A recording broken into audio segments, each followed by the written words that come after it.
12 items or less, the express lane. That's where they stick all the newbies like me. My name is Marcus. I was hired here at Barnaby's as a cashier about a week ago. Places like this always hire seasonal help for the holidays, like now, being it's Christmas and all. I was hoping they'd keep me on after the holidays, but after what happened today, I don't know if I even want to go back.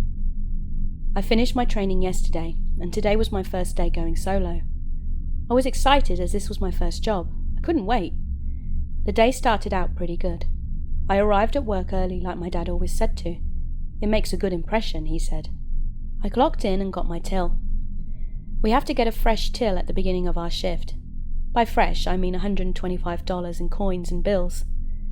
I walked over to the register, opened the drawer, put in my till, closed the drawer, announced the register was open, and began to ring up customers. Now, Barnaby's is a very old store. We still have push-button cash registers. All the big name stores have those UPC laser scan machines. Not us. We still have to key in the prices off a price sticker. We do have a conveyor belt system, though. It looks like some kind of torture device, though, with its sharp, jagged metal claws at the ends, like an escalator has, and the sensors that stop the belts only work when they want to. Anyway, it was about 2 hours into my shift. A middle-aged lady approached the till, wearing red pants, a green sweater with a white button-up shirt underneath, and what appeared to be a strand of miniature Christmas lights around her neck like a necklace. It was dangling down almost to the top of her pants. I greeted her with a hello, as we're trained to do. She put her items on the belt. I rang her up and told her the price. Then it happened. She bent over to hand me the money, and her necklace hit the conveyor belt. It started moving fast. It caught her necklace and yanked her down face first onto the belt, dragging her into the metal claws. It all happened so quickly. She screamed as the claws tore open her face, blood spewing everywhere. She tried pulling herself free, but every time she did, the belt would pull her face back down into the claws. She was screaming, kicking, and thrashing her arms around. Luckily, Jim, the meat manager, was behind her. He was involved in an accident last year, but that's a different story. He whipped out his box cutter and cut the woman's necklace, freeing her instantly, and she fell back into his arms. Her face was totally mangled.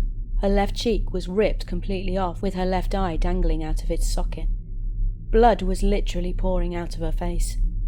I covered my mouth and forced the vomit back down my throat. There were pieces of flesh sticking out of the claws on the conveyor belt. There was blood on the belt, the register, and the floor. Not to mention poor Jim, who was covered in it as well. I was in shock. I've never seen anything like that before, only in horror movies. But this was real life. She started shaking and twitching and gasping for air. Then she just passed out, and her body went limp. I thought she had died. Several people vomited and others fainted. Some were just standing there videotaping on their phones. What the hell is wrong with these people? Someone must have called the cops as they showed up and shut the store down. The paramedics arrived and tended to the woman. They made sure she was still breathing, bandaged up her face, and took her away. The cops took our statements and left. We were all sent home after that. I sat in my car for about 30 minutes staring out the windshield, trying to pull myself together to be able to drive home. That was fun. I told my dad what happened. He said that it was up to me if I go back or not. But then I thought about it. After hearing Jim's story the other day, this could be a pretty cool place to work. I'm definitely going back. I can't wait to see what happens tomorrow. Merry Christmas.